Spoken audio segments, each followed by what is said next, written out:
Bonjour, c'est Dr Mauricis. Nous allons continuer sur nos TP sous R. Tout d'abord, nous avions vu la dernière fois comment importer un fichier et avoir les statistiques élémentaires.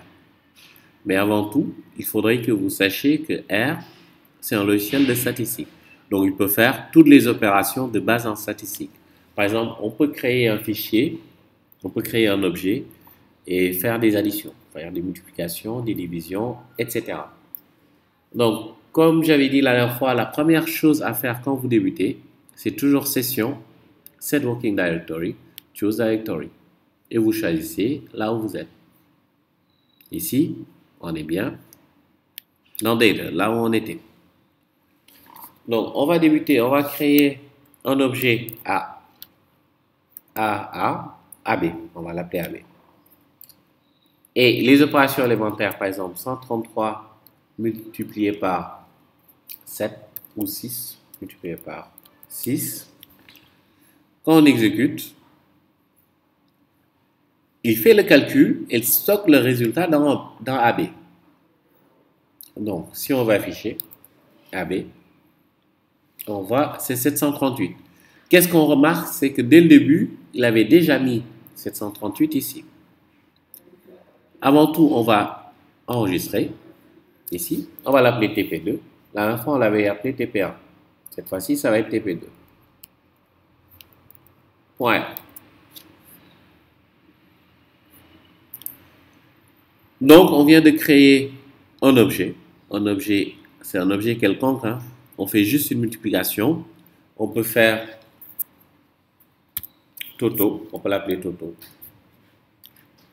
Est égal à, par exemple, 45 plus 60, 456 plus 78. Ce n'est qu'un exemple. Hein.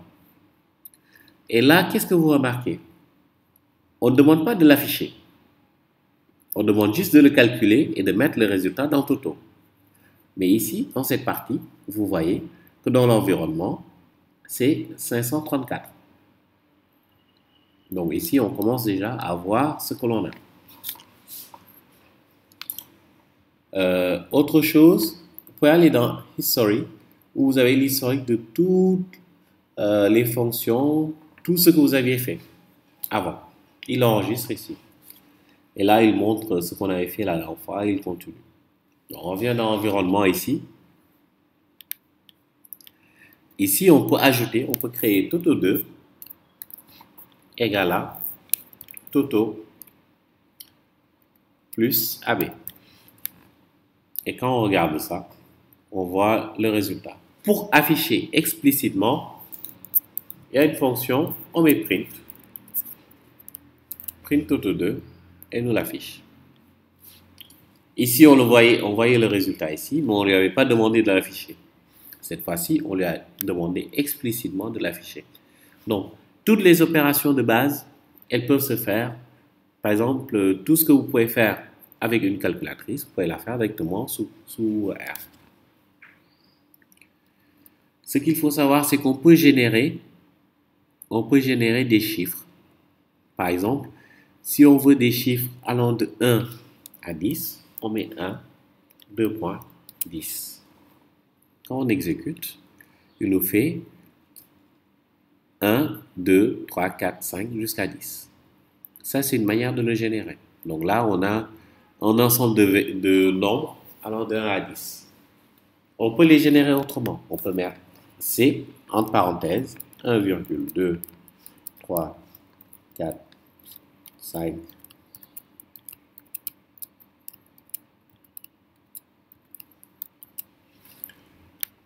Ça aussi, ça fait exactement la même chose que ce qu'on a en haut. C entre parenthèses, ça nous donne ce qu'on avait avant. Pour dire que on peut générer nous-mêmes des données. Et ces données-là, les utiliser par la suite, tout simplement. Avec un, deux points ou avec C, quelque chose. On peut également répéter le même chiffre. Par exemple, si on veut répéter ici le chiffre, je vais juste prendre un exemple. Si on veut répéter le chiffre 7 5 fois, on met rep 7,5. Regardez bien. Il a répété 7 5 fois. On va l'appeler A1 égale. On va faire la même chose. On va répéter 8 4 fois. On répète 8 4 fois. On va appeler A3 9. 9 qu'on va répéter 3 fois.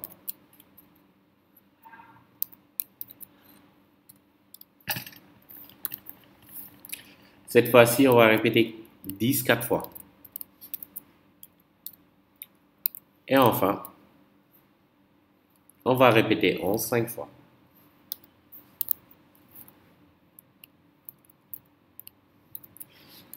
Donc, on a écrit ça, on va exécuter. Pour A1, A2.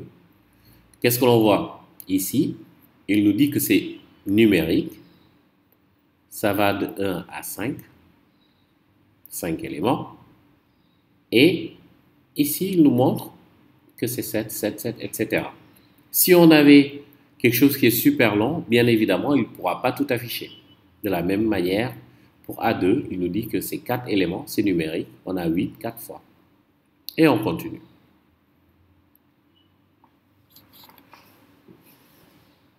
Maintenant qu'on a obtenu ça, on appellera A1, A2, A3, A4, A5 des vecteurs.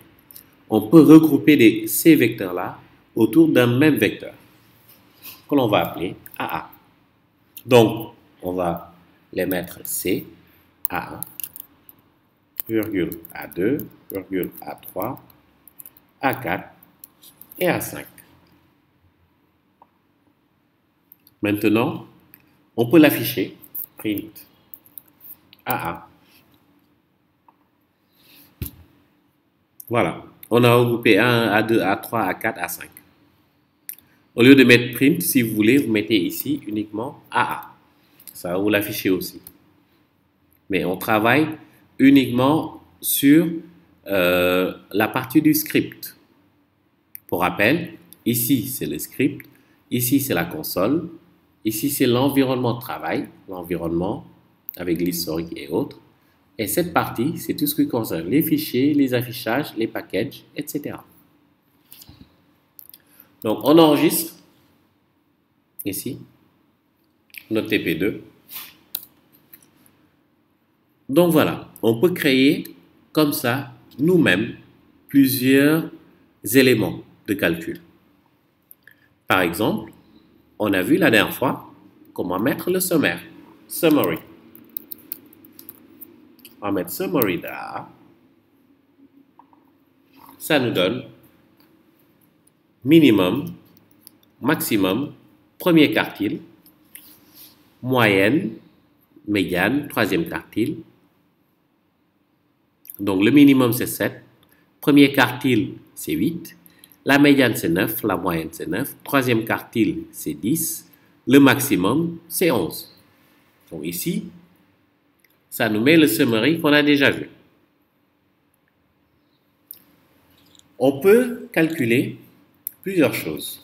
La première chose, c'est l'écart type, SD. SD pour standard error. On peut également calculer la variance. Variance et var. C'est très facile. Donc ici, vous voyez qu'on peut calculer tous ces éléments à partir de R sans changer globalement beaucoup de choses.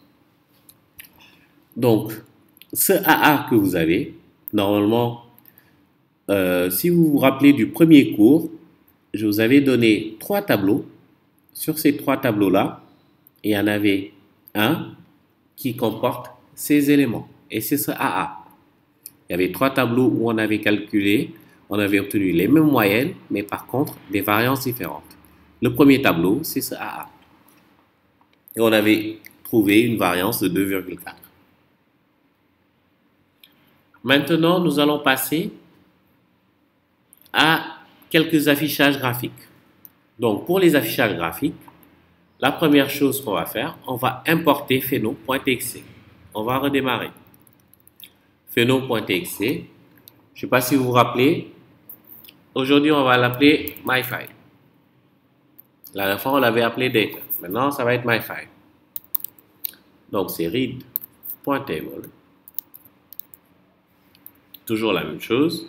Puisqu'on est dans le même dossier, c'est toujours pheno.txt. Après, h égale t, et dec égale point. Quand on l'exécute, ici, on voit que ça nous a créé myfile. Et c'est toujours la même chose, 510 lignes et 5 colonnes. On peut visualiser si on veut la structure, qui ne change pas, myfile. Donc 510 lignes et 5 variables. Pour chaque variable, il nous donne la caractéristique et les premiers éléments. Pour population, c'est caractères. Donc, ce sont des caractères. Floraison, poids sec, N20 involucre, ce sont des entiers. Pour poids graines, ce sont des réels. Maintenant, qu'est-ce qu'on va faire? On va voir table. Ça, on l'avait déjà vu, ça. Par exemple, si on veut afficher le nombre de fois, puisque population est, cette fois-ci, on va voir comment afficher un camembert. Et pour afficher un camembert, on va aller voir population. Donc, population.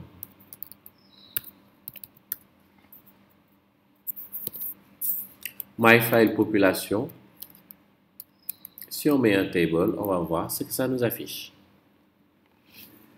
Ça nous affiche qu'il y a pop 10 30 fois, pop 11 30 fois, pop 12 30 fois, etc. Donc, ce qu'on a dans table, on va l'appeler 2. Donc, ici, on vient de créer un tableau qui nous donne le nombre de fois où on répète tous les éléments. Ici, c'est un exemple où tout est égal à la même chose. Donc, vraiment, c'est très facile, c'est exactement la même chose. Pour afficher ici un camembert, on avait vu qu'on peut l'appeler pie chart. Pie, P-I-E. Donc, si vous mettez P-I-E, tab 2, et que vous exécutez, qu'est-ce que vous voyez? Vous voyez qu'ici, sur cette partie, ici, avant, on était dans File, ça nous a mis sur Plot. Et ça a affiché un camembert où on a tous, où on a tous les éléments. Si on fait un zoom, on voit qu'il a grandi et qu'on voit très clairement ce que l'on a. Donc l'avantage avec R, c'est qu'on peut l'enregistrer. On peut l'enregistrer comme on veut, soit comme une image, save as image, soit comme un PDF, save as PDF. Donc on va l'enregistrer comme une image, on va l'appeler camembert 1.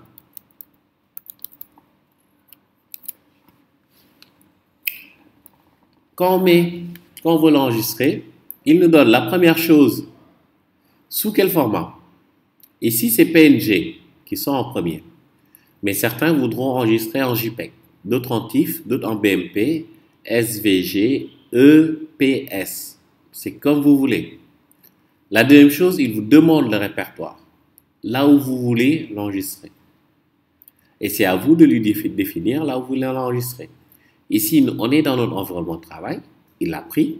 Par contre, des fois, vous voulez l'enregistrer autre part. Donc ici, on va le laisser dans notre même environnement de travail. Et camembert, on va laisser en .png par exemple. On l'a appelé camembert 1. On met save. Et après, il a enregistré automatiquement. Maintenant qu'on a vu comment faire un camembert, pour les autres, on va essayer de voir comment faire un box plot.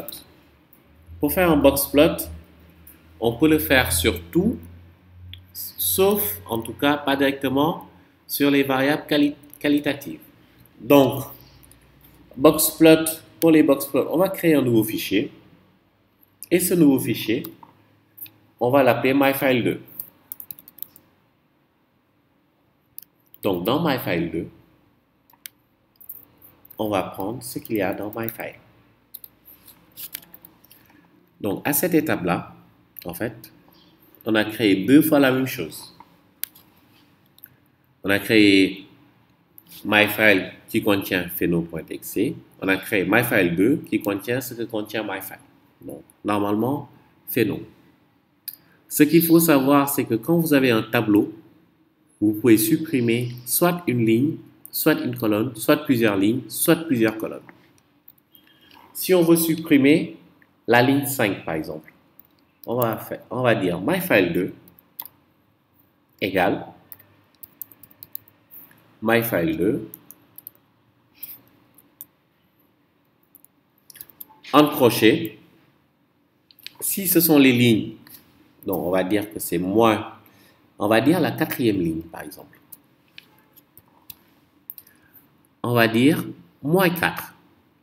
Ici, on vient de dire que dans myfile2, on a pris ce qu'il y avait dans myfile2 et on a supprimé la 4e ligne.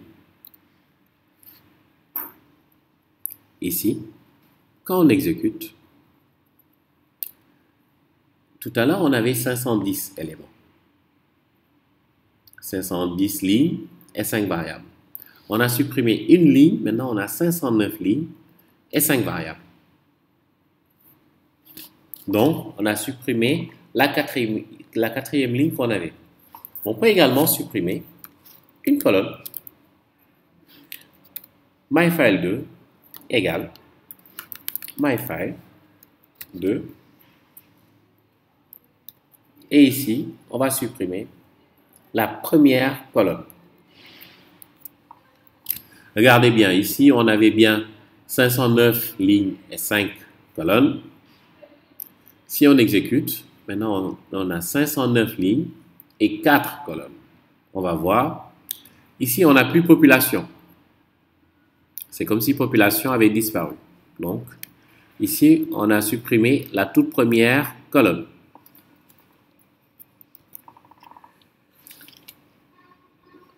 Maintenant, on va continuer. On peut, par exemple, ici, afficher le boxplot. Pour le boxplot, on va faire boxplot myfile2 pour voir ce que ça donne. Ici, pour les variables quantitatives, on vient d'afficher leur boxplot. On l'avait déjà vu. Hein? Là, c'est le minimum, là, c'est le maximum. Premier quartile, troisième quartile et la médiane.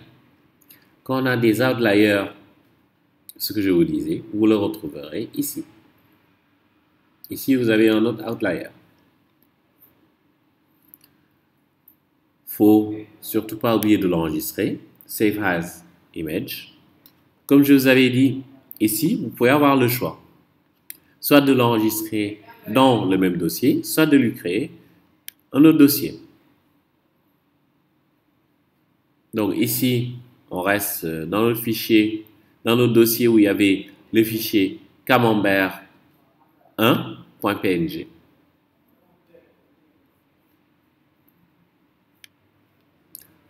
Donc, il faut lui donner un nom. On va l'appeler boxplot1.